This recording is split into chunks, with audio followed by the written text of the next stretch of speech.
OK, donne-moi quelques secondes. Okay. Bonjour et bienvenue à cet webinaire spécialement offert par les services aux diplômés de l'Université du Québec. Je me présente, Milena Casas Tovar, coordonnatrice des diplômés. Je suis heureuse de pouvoir vous recevoir virtuellement, que vous soyez diplômé, donateur ou intéressé par les sujets de notre conférence d'aujourd'hui. Les services aux diplômés, maintenant, sous l'égide de la Fondation de l'Université du Québec, vous prépare plusieurs activités et travaille sur un programme d'avantages aux diplômés qui ont comme l'objectif de créer une communauté active et fière de son université. Ce programme nous a permis d'obtenir des avantages et des services spéciaux pour vous. Par exemple, saviez-vous qu'avec la carte des membres que vous pouvez maintenant avoir sur votre téléphone, en téléchargeant l'application mobile Stockard, vous avez une réduction de 10 jusqu'à les 30% dans différents commerces et entreprises de la région? Je vous invite, chers diplômés, à profiter de ces avantages, car ils sont pour vous. Si vous avez besoin de plus d'informations, vous pouvez consulter la section diplômés dans le site web de l'université. Je profite de cette rencontre aussi pour vous inviter à notre prochain webinaire qui aura lieu le 28 avril avec les étudiants diplômés et les enseignants des sciences sociales. Les inscriptions se font en ligne sur notre site web et aussi, je vous invite à vous abonner à la page Facebook Diplômés de l'UQO et celle de la Fondation pour ne rien manquer. Maintenant, place à notre conférence. Notre partenaire invité, Edith Gagnon, directrice générale chez Remax, et Patricia Bermudez, courtière immobilière résidentielle, feront aujourd'hui la lumière sur les marchés immobiliers en Ottawa et les étapes à suivre que vous devrez connaître pour faciliter l'achat d'un bien immobilier. Elles répondront à toutes vos questions afin que votre expérience d'achat se déroule sans stress. Je vous invite à placer votre Zoom en mode speaker intervenant dans les coins en haut à droite pour voir nos conférenciers et placer votre question dans le clavardage au fil de la conférence. Maintenant, Edith, la parole est à vous.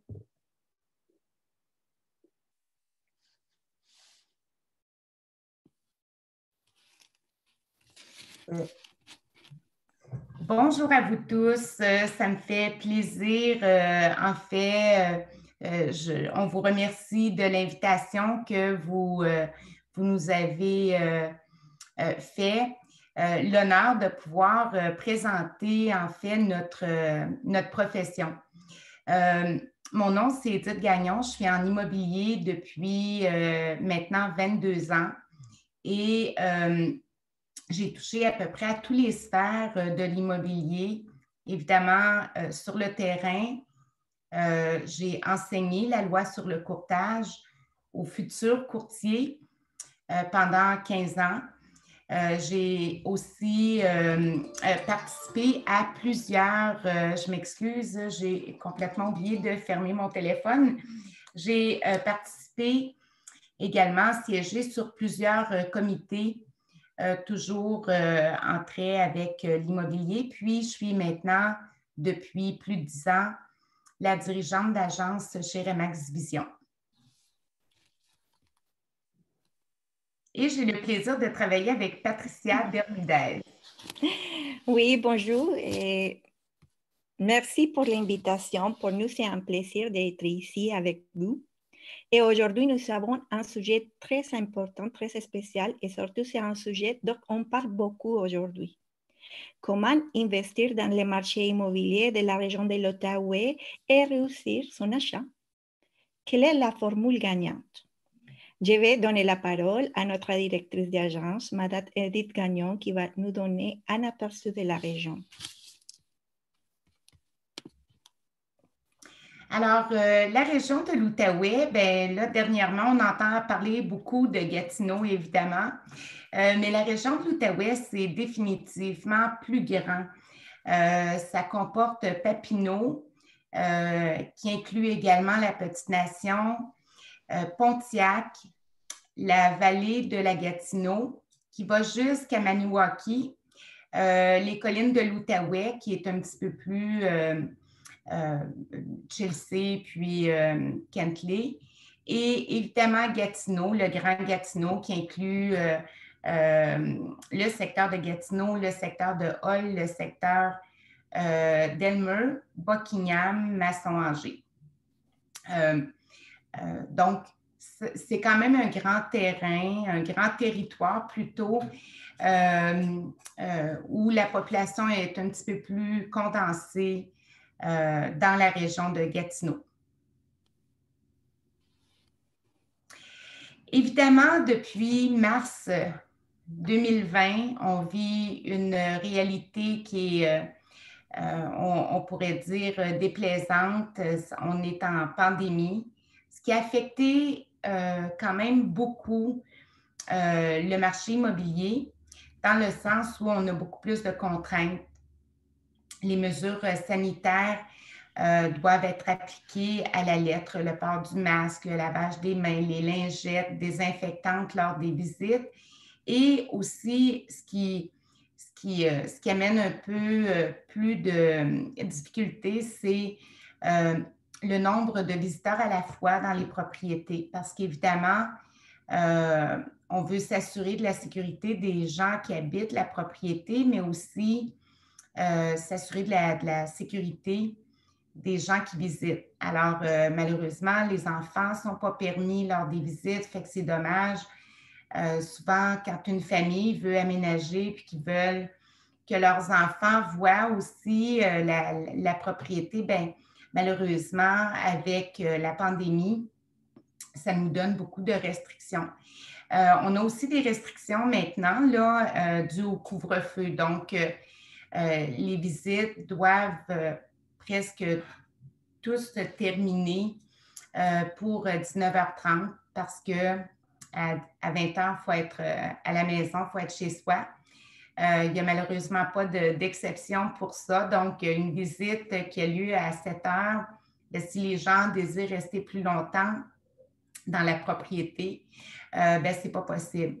On va voir aussi un petit peu plus loin dans la présentation que la pandémie a aussi affecté le marché au grand bonheur des vendeurs, mais pas nécessairement dans le bon sens là, pour les acheteurs. Donc, si on compare les trimestres, le dernier trimestre de 2019 versus le dernier trimestre de 2020, bien, on voit qu'il y a une hausse marquée du nombre de ventes. Donc, on a eu 39% plus de ventes dans le dernier trimestre 2020 versus le dernier trimestre 2019. Ce qui a eu pour effet de diminuer le nombre d'inscriptions parce qu'on a un fort volume d'acheteurs qui convoitent des propriétés. Ce qui fait que si moi, je voulais vendre ma propriété, bien, je voudrais m'assurer avant d'en avoir trouvé une. Parce que je ne voudrais pas vendre ma propriété puis prendre la chance de ne pas en trouver une qui me plaît. Donc, ça diminue un peu. En fait, ça se stabilise, mais ça diminue quand même le nombre d'inscriptions en ce moment. L'effet positif pour le vendeur, c'est l'augmentation des prix. Si on compare avec 2019, en 2020, il y a eu une augmentation pour les unifamiliales de 24% dans le prix. Puis on va voir tout à l'heure, Marie-Ève parlait des plex, on va en parler aussi, mais vous allez voir qu'il y a quand même une différence. Puis dans les copropriétés, l'augmentation s'est marquée de 12%. Et le marché continue. Évidemment, on compare avec 2020 parce qu'on est en avril 2021. On n'a pas encore la compilation du premier trimestre de 2021, mais ça va probablement se refléter là, la même réalité. Dans les statistiques, là, on va comparer vraiment 2021 à 2020 pour la même période, en fait, pour mars. Et dans les inscriptions en vigueur, si on regarde là, le troisième, en fait, les inscriptions en vigueur en 2021, 778 versus en mars 2021 où il y en avait 1505. Donc, c'est à peu près la moitié. Peut-être une petite affaire plus que la moitié, là, le nombre d'inscriptions. Les ventes, ça s'est stabilisé, c'est-à-dire qu'on peut comparer les ventes avec mars 2020, qui en avait 404 dans les unifamiliales, puis 413 cette année en 2021. Là où on voit une différence assez marquée, c'est dans les plex, les immeubles à revenus. Alors, on sait que le taux d'inoccupation en ce moment est très bas. Donc, pour un investisseur, ça pourrait être avantageux d'avoir des propriétés à revenus. Si on compare avec 2020, les ventes en mars 2020, c'était 36 plex, donc 36 multilogements.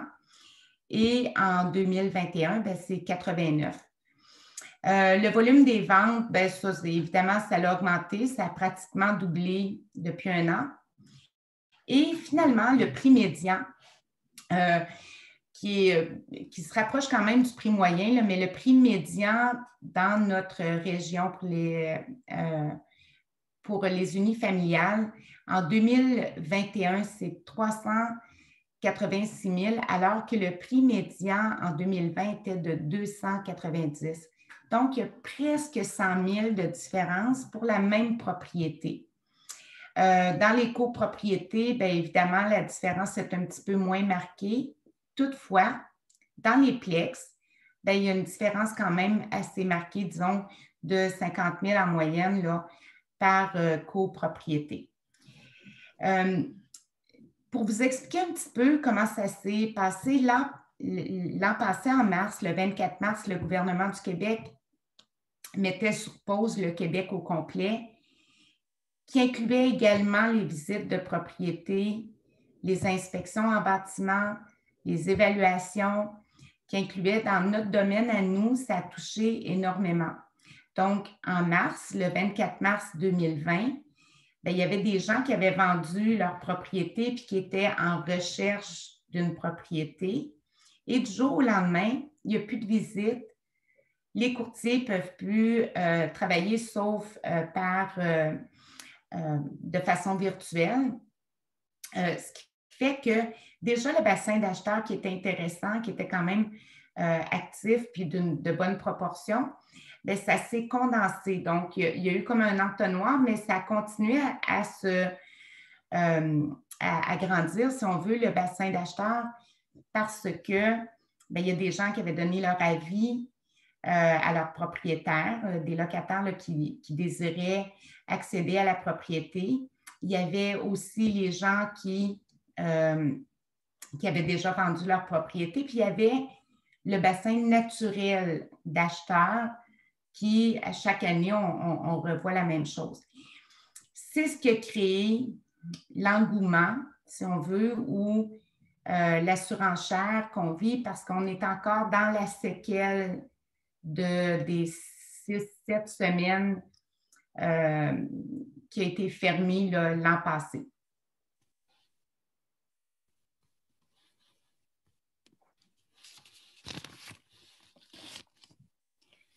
Patricia.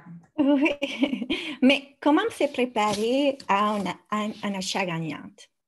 La formule pour réussir votre achat, c'est de vous entourer d'une excellente équipe de travail qui va vous aider à réaliser votre projet d'achat.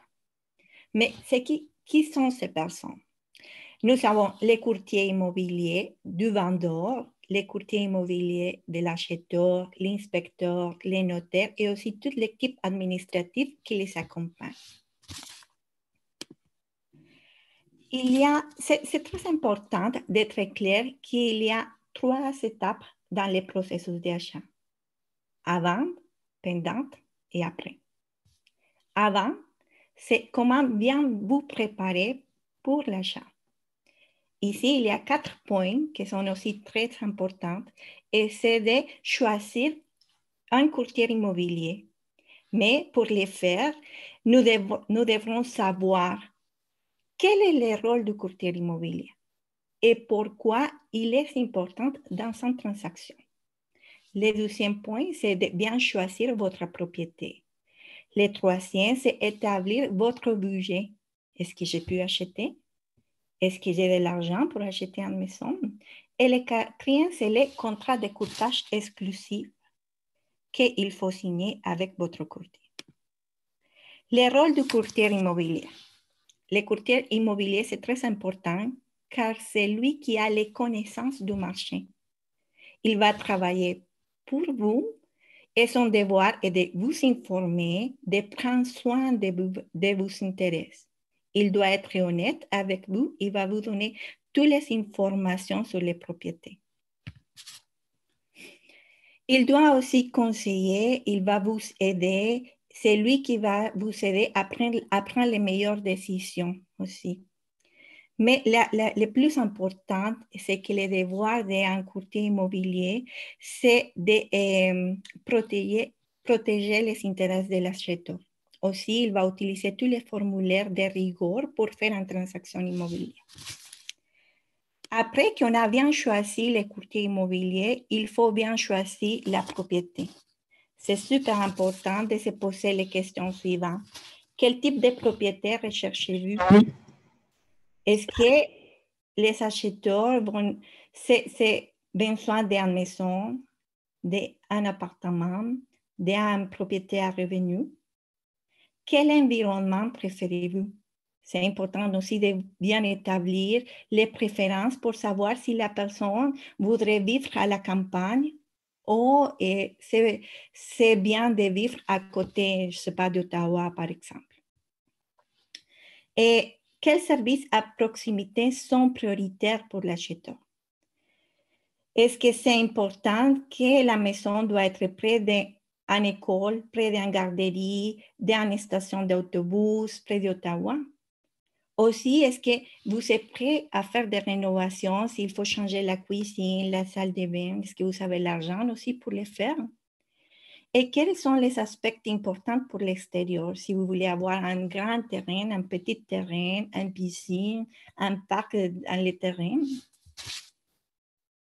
Après qu'on a bien choisi la propriété, c'est vraiment important d'atterrir le projet. Ça veut dire qu'il faut établir les budgets qu'il y a l'acheteur, c'est-à-dire la capacité acquisitive. Pour cette raison, c'est très important aussi d'avoir un courtier hypothécaire parce que c'est lui qui va aider les acheteurs à calculer c'est quoi la capacité acquisitive, calculer les budgets mensuels pour payer les montants de l'hypothèque, les taxes, les assurances. Aussi, Hydro-Québec, c'est important, et les gaz aussi.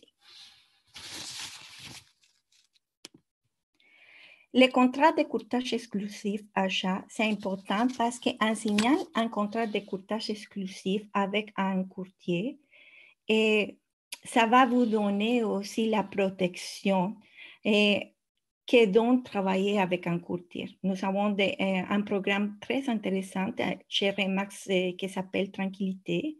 Tranquillité, c'est une assurance qui va aider les acheteurs pendant et après la transaction s'il y a peut-être un problème dans tous les processus de négociation et à la fin, jusqu'à un an après la transaction. Et le contrat permet également aux courtiers de faire la sollicitation des maisons qui ne sont pas dans le système. Mais pour ça, c'est très important de donner aussi la confiance et les contrats aux courtiers pour travailler pour ces acheteurs, ces clients. La deuxième étape, c'est pendant. Est-ce que si l'acheteur a trouvé déjà une propriété, il faut faire tous les processus de la négociation. Mais avant de faire une promesse d'achat sur la maison, c'est important de bien lire les déclarations du vendeur sur l'immeuble. La déclaration du vendeur, c'est un document où le vendeur va bien dire tous les problèmes qu'il y a dans la maison ou pas nécessairement les problèmes, toutes les rénovations que le vendeur a fait dans la maison. Aussi, on va connaître, par exemple, la date de la toiture. On va connaître la date de l'échauffourée, s'il y a eu des problèmes au niveau de l'électricité ou pas, s'il y a eu des problèmes dans le terrain, s'il y a eu des inondations aussi dans les secteurs. Pour ça qu'avant, si on trouve la maison idéale, il faut avant d'envoyer une promesse d'achat, bien lire la déclaration du vendeur et connaître l'état aussi de la propriété. Le deuxième point ici, c'est la promesse d'achat. La promesse d'achat, c'est comme un contrat, c'est une offre où l'acheteur va dire, monsieur vendeur, j'aimais beaucoup votre propriété, je voudrais vous offrir une promesse d'achat. Et dans la promesse d'achat, il y a beaucoup d'aspects importants. Bien sûr, les prix, et aussi la date de la signature de l'acte de vente et la date d'occupation aussi sont inclus dans une promesse d'achat. La promesse d'achat est conditionnée. Il y a des conditions aussi dans la promesse d'achat. Et c'est par exemple que la promesse d'achat va être conditionnelle à l'inspection. L'inspection, c'est un droit des acheteurs. Pendant l'inspection, l'inspecteur va donner toutes les informations de l'état réel de la propriété. S'il y a des fissures au niveau de la fondation, peut-être il y a un problème au niveau de la toiture, au niveau de les planchers, la cuisine, la salle de bain. Mais surtout, c'est donner la tranquillité d'esprit à l'acheteur et dire, OK, la maison, c'est en bonne condition, ou peut-être la maison, ce n'est pas dans les meilleures conditions. Après l'inspection, ça sera la décision de l'acheteur s'il voudrait continuer avec l'achat ou si la maison n'est pas en bonne condition, c'est possible de faire la finalisation du processus d'achat.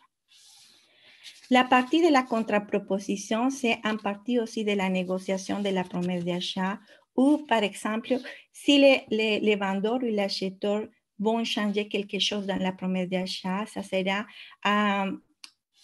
par la contre-proposition. C'est un autre document aussi que ça sera le courtier qui va vous aider avec tous les processus de négociation.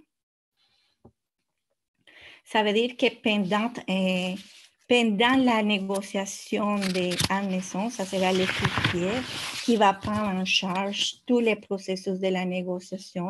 Il va bien vous conseiller pour faire la négociation. Après, les étapes suivantes de la promesse d'achat, c'est quand on a finalisé toute la négociation de de la promesse d'achat. Ça veut dire que les acheteurs vont se déclarer conformes aussi à la négociation et aussi à l'état de la maison par l'inspection.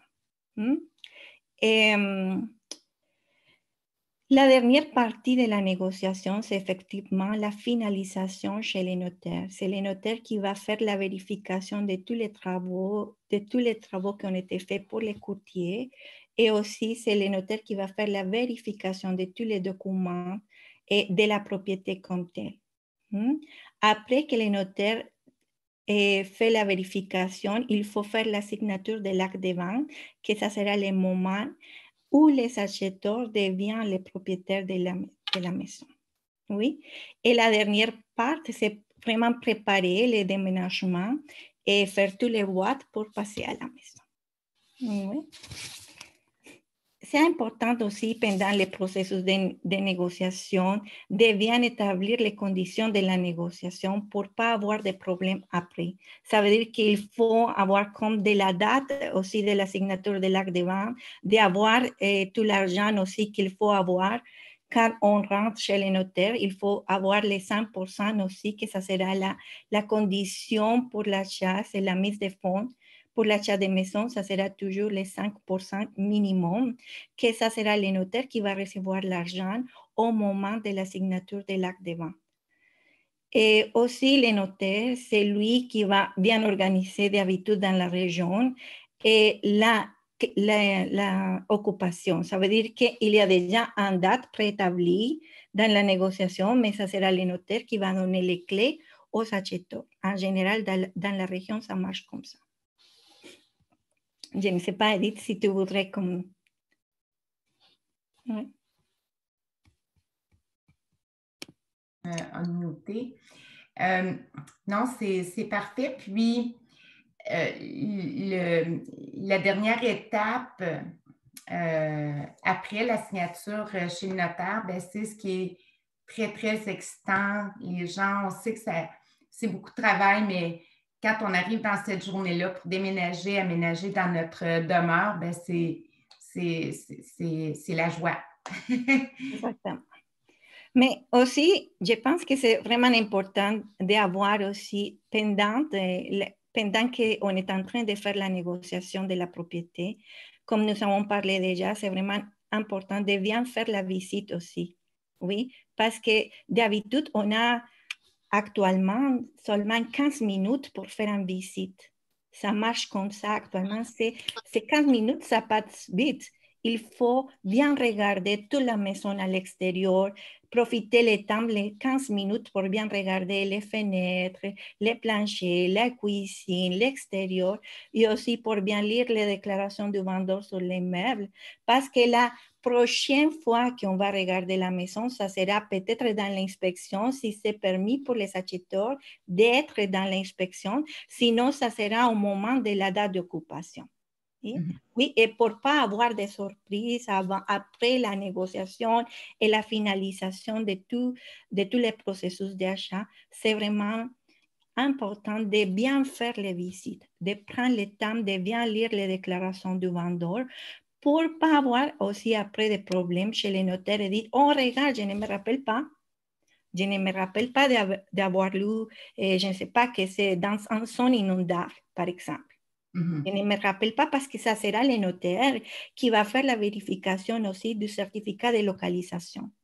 Le certificat de localisation, c'est un document très important, c'est la carte où se trouve la maison dans la ville. Ça veut dire qu'on va trouver c'est quoi vraiment toutes les indications à propos du terrain de la maison et aussi toutes les coordonnées de la maison dans le terrain. Pour ça, c'est vraiment important de prendre conscience de que tous les processus d'achat d'une maison, c'est un processus vraiment important. Ce n'est pas seulement de se laisser aller avec l'émotion de oui, je vais acheter une maison, peu importe, je vais signer. OK, je vais signer, mais il y a une implication vraiment importante, c'est un projet vraiment important et c'est aussi beaucoup d'argent. Ce n'est pas $100 000 qu'on va dépenser pour acheter une maison. C'est beaucoup d'argent. C'est pour ça qu'il faut vraiment prendre soin de chaque étape du processus d'achat. il y a en vente. Il faut bien choisir un courtier immobilier qui va vous donner aussi toute la tranquillité d'esprit et on va aussi avoir confiance en lui et on va travailler fort ensemble. Mais c'est aussi très important de bien connaître toute la région, par exemple. Il y a des problèmes dans la région. Il y a des zones qui ont des problèmes sont inondables. Il y a des problèmes dans la région, qu'il y a des terrains qui ont des problèmes de mouvement de masse, oui. Mais avant de faire une promesse d'achat, il faut vraiment bien connaître c'est quoi la région qu'on aimerait et dans laquelle on va vivre. Oui, c'est important aussi de bien faire la visite, bien regarder et bien poser des questions. C'est super important de poser des questions tout le temps. Oh, Patricia, pourquoi est-ce qu'il y a quelque chose ici? Est-ce que c'est normal? Il y a une tâche ici. Et aussi, c'est vraiment important de bien lire toute la promesse d'achat avant de faire la signature. Je sais que ça prend du temps, mais il faut lire parce qu'il y a des devoirs aussi pour les acheteurs. Il y a des devoirs aussi pour les vendeurs, mais il y a des devoirs aussi pour les acheteurs. Avec votre courtier, bien sûr, il va vous guider, il va donner comme tous les points plus importants dans la promesse d'achat, mais c'est vraiment important de bien lire. Même la déclaration du vendeur, si on ne comprend pas, je ne sais pas, une partie de la déclaration du vendeur, il faut appeler le courtier et dire, regarde, je ne comprends pas, qu'est-ce que c'est ça? Ou pourquoi est-ce qu'ici dit que c'est dans une zone inondable, par exemple, si c'est loin de la rivière. C'est important aussi de prendre note. C'est un petit peu bizarre, mais je reçois toujours des appels. Patricia, c'est quand la date de signature de l'acte de vente? Je ne me rappelle pas. C'est quand est-ce qu'on va voir la maison? Parce que je ne me rappelle pas. Parce que je sais que c'est de l'émotion de savoir qu'on va acheter une maison, mais il faut vraiment bien lire, prendre le temps, parce qu'après, chez les notaires, rien à faire. C'est le moment qu'on va signer et on doit sortir à travailler à tous les jours pour payer la maison. C'est la réalité.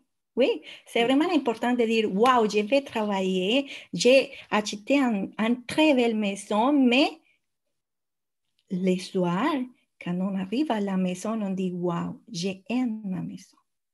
Oui, c'est pas dire, oh, c'est la maison, c'est la dernière maison qu'il y avait dans les marchés, c'est ça que j'ai acheté, j'ai pas lu, il y a des problèmes, il y a de la moisissure. C'est pour ça que l'invitation d'aujourd'hui, pour avoir vraiment un achat gagnant, c'est de bien trouver les personnes qui vont vous accompagner pendant le processus d'achat. Écoutez, bien sûr que oui. Lire, super important. Et aussi d'avoir confiance à les personnes qui ont la capacité de vous aider. C'est vraiment important, oui. Il y a une étape aussi super importante que c'est quand le rêve a devenu une réalité, oui. Parce que ce n'est pas seulement aller chez les notaires et signer et travailler pour payer, non. Il y a un processus après que c'est super important. Edith, est-ce que tu veux nous aider avec ces parties? En fait, le bon courtier à choisir est celui définitivement avec qui vous serez à l'aise. Mais là, vous allez penser que je suis pas impartiale, mais Patricia est définitivement une courtière très consciencieuse. Alors, la préparation, les messages qu'elle envoie à ses clients pour le notaire, la liste qu'elle fournit aussi, parce qu'un déménagement, surtout quand ça fait longtemps qu'on n'a pas déménagé, on ne se souvient plus qu'il faut aviser les paliers gouvernementaux, qu'on ne sera plus à la même adresse qu'on était hier. Donc, Hydro-Québec,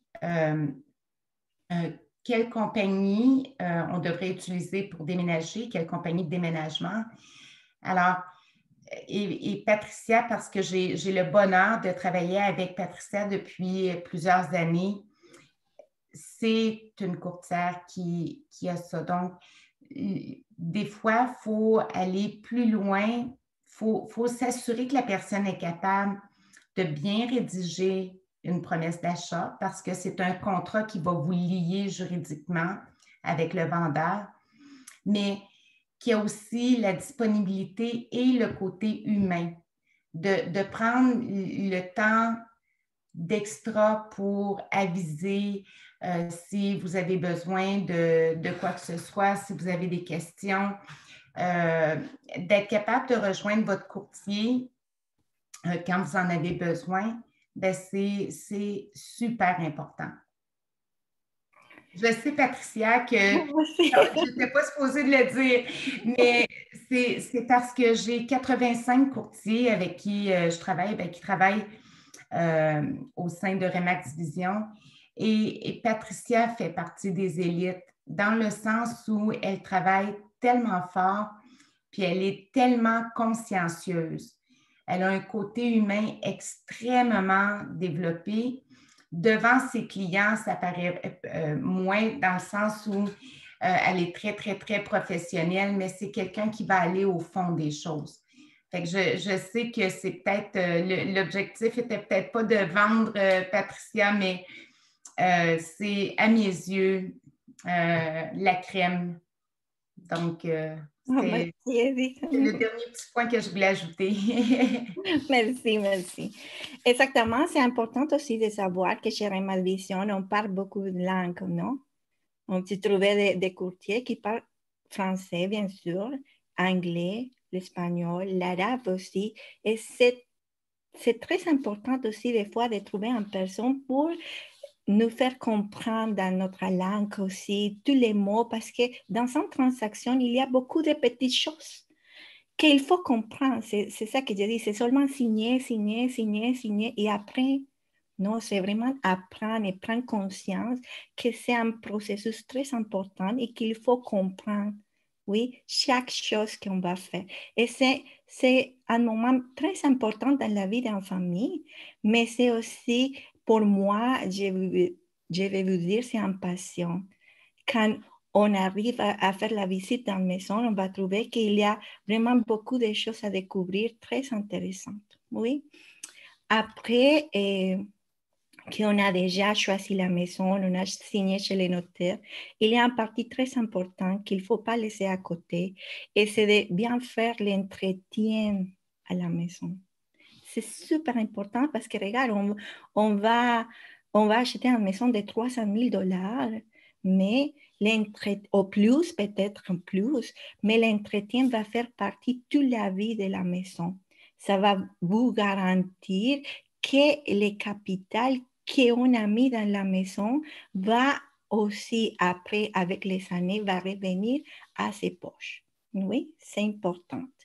Et aussi, il y a dans l'inspection, ça sera l'inspecteur qui va donner tous les petits détails aussi à faire dans l'inspection.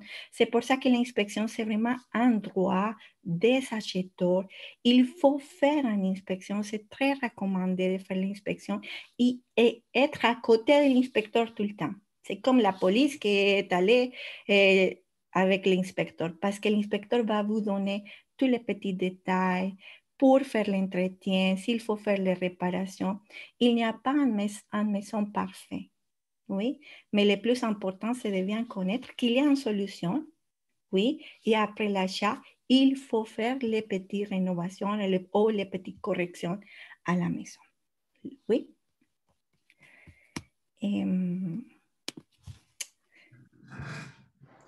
C'est pas si... Super, Patricia, merci beaucoup. Edith aussi, plein de choses à réfléchir, un gros projet pour tout le monde. C'est sûr que les clés, c'est de s'entourer de personnes professionnelles comme vous pour nous aider à prendre la décision et à bien choisir la maison, tout ça parce que ça va rester pour toute la vie. Alors, merci beaucoup. Patricia, dans notre auditorium, il y a des personnes qui sont diplômées. J'aimerais savoir, est-ce qu'il y a des avantages pour les diplômés de t'appeler? parce que tu fais partie de notre plan de partenariat, fier partenaire de diplômé de l'UCO, mais il y a un diplômé qui aimerait vous servir, qu'est-ce qu'il peut gagner? Oui, bien sûr que la première chose et la plus importante, c'est sûr que je vais travailler très fort pour mes clients. C'est sûr, je pense que c'est le plus important, non? De trouver une personne qui va travailler très fort. Mais aussi, on a un petit cadeau pour les personnes qui vont qui vont travailler avec nous, et ça sera de faire un nettoyage anti-COVID-19 pour avoir une maison très propre.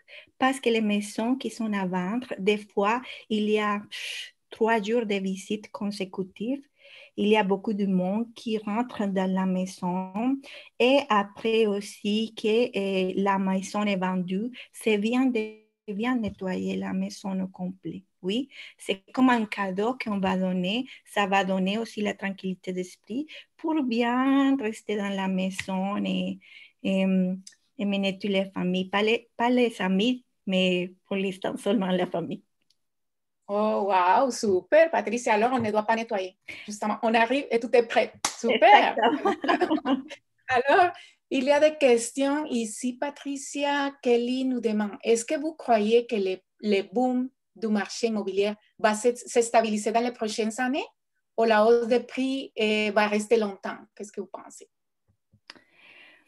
Actuellement, avec la COVID-19, effectivement, tout le monde voudrait comme changer les habitudes de vie. Ça veut dire que la maison est maintenant notre bureau et le parc des enfants et l'école des enfants et les restaurants. Ça veut dire que les personnes ont aussi plus d'argent, on va dire, parce que d'habitude, ici au Canada, toutes les personnes aiment beaucoup voyager. Ça veut dire que tout l'argent qu'on avait gardé pour aller au sud, à la plage, oui, on a cet argent pour acheter une maison. C'est ça qui nous donne plus de acheteurs. Et il n'y a pas beaucoup de maisons à vendre.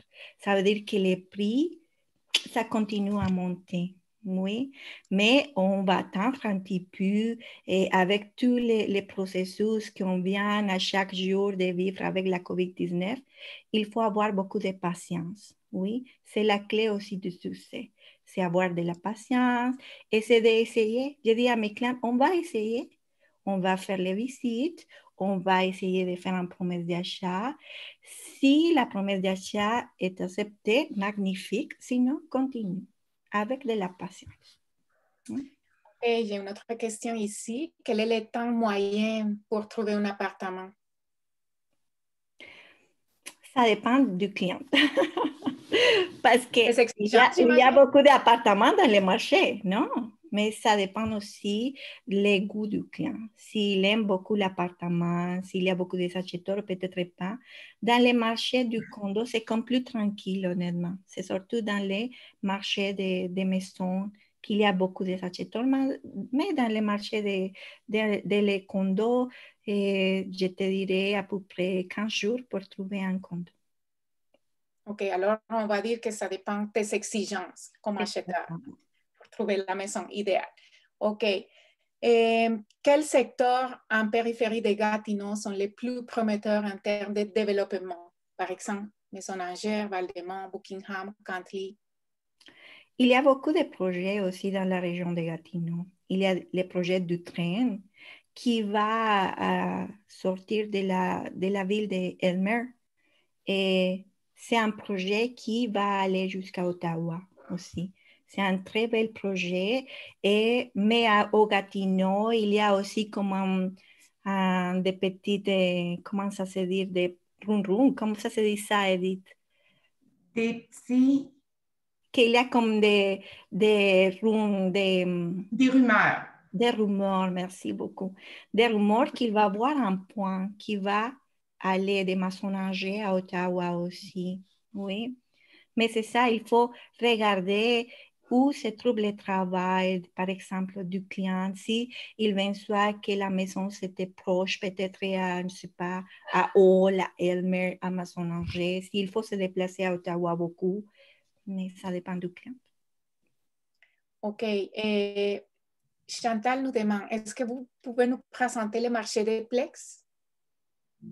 Oui, il y a beaucoup dans les marchés aussi actuellement. Il y a sur les marchés les duplex, les triplex aussi. Mais la question, c'est que dans les marchés des duplex et triplex sont des maisons des propriétés plus âgées, par exemple. Ce sont des maisons de 1950, 1940 et sont des maisons qu'il faut bien lire la déclaration du vendeur. Il faut bien faire l'inspection pour faire une promesse d'achat. Et il y a aussi des places qui sont de 2019, 2020, un petit peu plus chères, bien sûr, mais il y a sur le marché. Ça dépend aussi de la capacité d'emprunt du client pour savoir exactement quelle propriété vient choisir, ou peut-être si c'est un entrepreneur, bien sûr, si la personne a la possibilité de faire de belles rénovations, parce que, par exemple, à Montréal, on trouve des propriétés de l'année 1900. Mais à l'intérieur, sont des propriétés qui ont dit, oh my God, sont propriétés vraiment, wow, spectaculaires, oui. L'année de construction, c'est pas vraiment comme un problème, oui. C'est vraiment la personne, l'acheteur et toutes les rénovations qu'il faut faire pour avoir une très belle propriété. Exact. Okay. Si je peux ajouter sur les Plex, en fait, il y a environ une dizaine d'années, on évaluait une propriété à revenu par le multiplicateur. Alors, on disait, par exemple, en moyenne, les propriétés se vendent à 11 fois les revenus. On est complètement dans un autre marché pour rentabiliser, parce que là, on parle plus de 18, 19, même 20 parce que c'est la demande. L'offre et la demande, en fait, c'est ce qui détermine le prix. Donc, il n'y a jamais eu un courtier immobilier qui a déterminé le prix d'une propriété. C'est l'acheteur. En fait, le marché, c'est combien un acheteur est prêt à payer pour tel produit. Et là, en ce moment, il y a définitivement un engouement marqué pour les Plex, ce qui fait en sorte que les prix ont énormément augmenté. Donc, pour rentabiliser, il faut mettre une grosse mise de fonds. Parce que le pourcentage, parce qu'on comprend que tout a augmenté, le prix des matériaux de construction, les restaurants, nommez-les, tout a augmenté, mais les loyers, il y a une loi qui protège les locataires qui ne permet pas à un propriétaire d'augmenter selon le marché. Alors, c'est pour ça que la valeur de la propriété a augmenté, mais pas nécessairement les revenus. Donc, si on fait, le prix a fait ça, mais le revenu de loyer a augmenté de ça. Mais c'est très fort. Le marché en ce moment, dans les Plex, vous avez vu le pourcentage, c'est ce qui a marqué le plus. Puis, comme Patricia disait, bien, les mises de fonds sont, en fait, il y a des gens qui ont économisé dans la dernière année de mars 2020 à mars 2021. Ils ont économisé l'équivalent de ce qu'ils ont fait dans les 20 dernières années. Parce qu'on a pu, le restaurant, quelqu'un qui mettait un gros budget dans les restos, bien là, on le sait, là, depuis un an, on dépense beaucoup moins. Les cinémas, les voyages. Là, ce qu'on recherche le plus, c'est la nature. Puis ça, bien, on le sait, ça coûte beaucoup moins cher d'aller prendre une marche dans le parc de la Gatineau, par exemple. Bien, il n'y a pas de frais, il n'y a pas de coût. Alors, les gens ont économisé beaucoup plus dans la dernière année que dans les 15-20 dernières années. OK, merci beaucoup. Je vais prendre juste la dernière question. C'est pour les crédits. Faites-vous la partie hypothécaire pour vos clients? Oui, avec les premières rencontres, on va poser des questions aux acheteurs. On va savoir si vraiment l'acheteur a la capacité acquisitive et on va bien directionner aussi les clients selon ses besoins à la courtière hypothécaire qui va prendre en charge aussi les dossiers du crédit. Ok, alors merci beaucoup. Muchas gracias, Patricia, Edith, pour ces magnifiques rencontres. Je vous invite à les contacter si vous avez besoin de conseils professionnels pour effectuer l'achat ou la vente de propriétés. Mais Patricia, quand vous contactez pour obtenir du service, comment est-ce que la personne peut te contacter? Ah, il peut me téléphoner aussi dans mon courriel aussi, via WhatsApp aussi. Et ça dépend aussi du client. Je vais vous donner mes coordonnées. Je pense que tu as aussi les coordonnées. Et c'est ça, vous pouvez m'appeler tout le temps. Je suis toujours disponible. Si je ne réponds pas tout de suite, c'est ça que je suis avec un client, mais je vais vous répondre rapidement. Ok, alors sur notre site web et tout ça, il y a l'information de Patricia. Alors, je vous dis à tout le monde merci de votre participation. Je vous rappelle de nous suivre sur les pages Facebook des diplômés de l'Université du Québec et aussi la page de la Fondation de l'UQO pour ne rien manquer et bien sûr de participer à notre campagne Voir Grand Ensemble. À la prochaine. Merci beaucoup. Merci beaucoup. Merci, Edith. Merci.